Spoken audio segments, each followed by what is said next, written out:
বিশ্বনবী যখন রুকু দিতেন, সিজদায় চলে যেতেন, উটের পচা নাড়ি ভুড়ি এনে বিশ্বনবীর কাঁধে ফেলে রাখা হতো।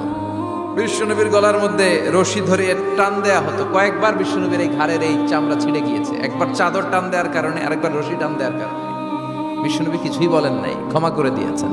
যেই মক্কার শত্রুরা বিশ্বনবীকে মক্কা থেকে বিতাড়িত করেছেন এবং যেই রাতে উনি হিজরত করলেন, মাইগ্রেট করলেন, উনি কেঁদে কেঁদে বারবার মক্কার দিকে ফিরে তাকায়, আবার যায়, আবার ফিরে তাকায়, মাতৃভূমির মায়া ছাড়তে পারছেন না।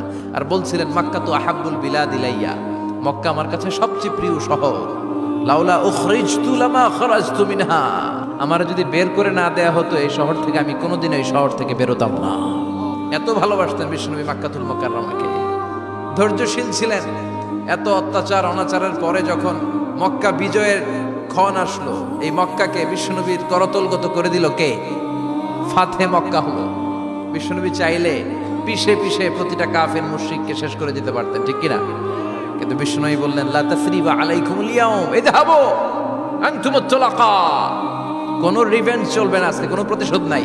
একেবারে বড় যুদ্ধাপরাধী যারা, মারাত্মক যারা অফেন্স করেছে, তাদেরকে শাস্তির আওতায় আনা হবে, বাকি সবাইকে আমি ক্ষমা করে দিলাম।